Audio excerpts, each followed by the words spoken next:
Hello guys, আসসালামু আলাইকুম। আপনারা সবাই কেমন আছেন? আশা করছি সবাই খুব ভালো আছেন। আলহামদুলিল্লাহ, আল্লাহর রহমতে আপনাদের ভালোবাসায় আমিও খুব ভালো আছি।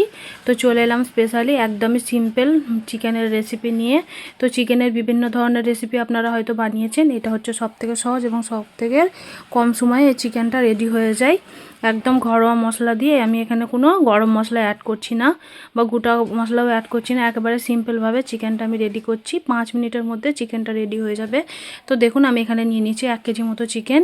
তো চিকেনটা খুব ভালো মতো ধুয়ে রেখে দিয়েছি। নিয়ে নিয়েছি পেঁয়াজ কুচি, টমেটো কুচি, আর নিয়ে নিয়েছি পরিমাণ মতো লঙ্কা। তো আমি প্রথমে এখানে সরিষার তেল দিয়ে আজকে পুরো রান্নাটা করব। তো ফোড়নের জন্য একটা তেজপাতা আমি তেলের মধ্যে দিয়ে দিলাম, আর 3 থেকে 4 কোয়া মতো এখানে পেঁয়াজ আমি কুচি করে নিয়েছি। তো পেঁয়াজটাকে আমি খুব ভালো মতো একটু ভাজা ভাজা মতো করে নেব। যতক্ষণ না পেঁয়াজের কালারটা চেঞ্জ হয়ে যাচ্ছে ততক্ষণ আমি এইভাবেই নাড়তে থাকবো। তো দেখুন, পেঁয়াজের কালারটা কিন্তু চেঞ্জ হয়ে গেছে। তো তেলের পরিমাণটা দেখেই বুঝতে পারছেন, আমি আজকে খুব বেশি তেল অ্যাড করছি না। তো দেখুন, খুব ভালো মতো আমি পেঁয়াজটাকে একটু ভাজা ভাজা মতো করে নিয়েছি। এবার আমি মশলা অ্যাড করব। তো প্রথমেই আমি দিয়ে দিচ্ছি স্বাদ মতো লবণ,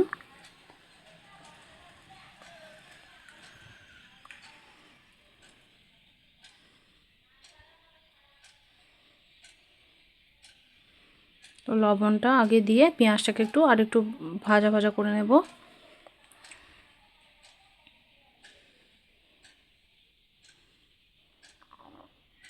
তারপর দিয়ে দিচ্ছি এখানে আমি লঙ্কা গুঁড়ো, একটু ভালোভাবে নাড়াচাড়া করে নিচ্ছি আমি। তো কালারটা দেখুন কত সুন্দর হয়েছে। তারপর দিয়ে দিচ্ছি আমি আদা রসুন বাটা 2 চামচ মতো। তো আদা রসুন বাটাটা দিয়ে দেখুন ভালো করে আমি ভেজে নিয়েছি, একদম ভাজা ভাজা করে নিয়েছি যাতে কাঁচা গন্ধটা না থাকে। তারপর দিয়ে দিচ্ছি 1 চামচ হলুদ গুঁড়ো, 1 চামচ ধনিয়া গুঁড়ো, আর দিয়ে দেবো 1 চামচ জিরে গুঁড়ো। দেখুন ভালো মতো মশলাটাকে আমি কষিয়ে নিচ্ছি। তারপরে আমি এখানে বড় সাইজের একটা টমেটো আমি কুচি করে নিয়েছি, একদমই দেশি টমেটোটা, দেখেই বুঝতে পাচ্ছেন। খুব ভালো মতো কষিয়ে নেব টমেটোটা দিয়ে। যতক্ষণ না তেল ছেড়ে আসবে ততক্ষণ আমি কষাতে থাকবো।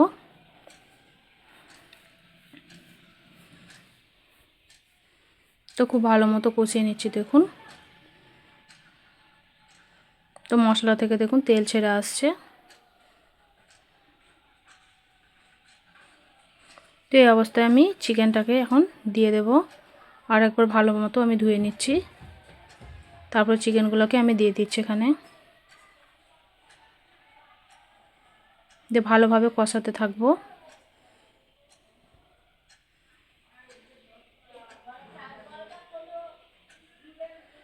খুব ভালো মতো কষিয়ে নিচ্ছি আমি দেখুন।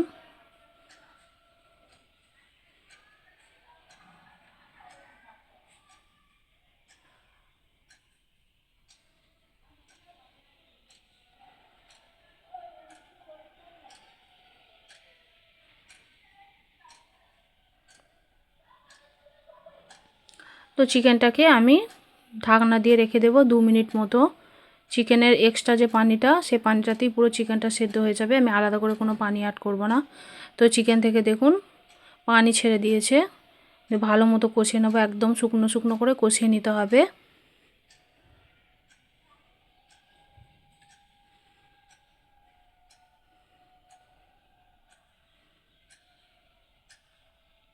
তো দেখুন একদম শুকনো হয়ে গেছে চিকেনটা, খুব ভালো মতো কষানো হয়ে গেছে, দেখেই বুঝতে পাচ্ছেন একদম ভাজা ভাজা হয়ে গেছে। তো এই অবস্থায় আমি এখন পানি অ্যাড করে দিচ্ছি।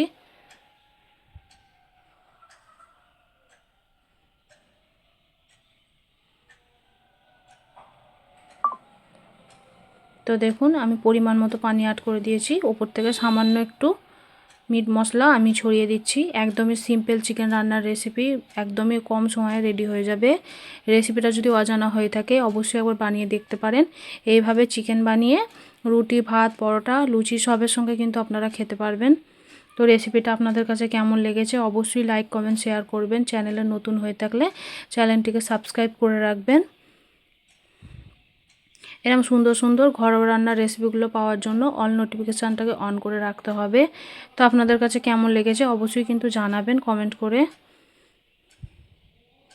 তো দেখুন চিকেন রান্নাটা ভালোভাবে ফুটিয়ে নামিয়ে নিলেই কিন্তু রেডি হয়ে যাবে।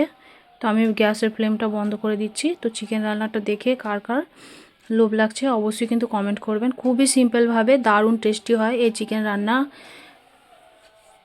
অবশ্যই একবার বানিয়ে দেখতে পারেন। একদম কম সময়ে কিন্তু রেডি হয়ে যাবে আর দুর্দান্ত খেতে লাগবে। একদম ঝামেলা ছাড়াই দারুণ স্বাদের এই সিম্পল চিকেন রান্না একদমই রেডি হয়ে যাবে। তো অবশ্যই লাইক কমেন্ট শেয়ার করবেন।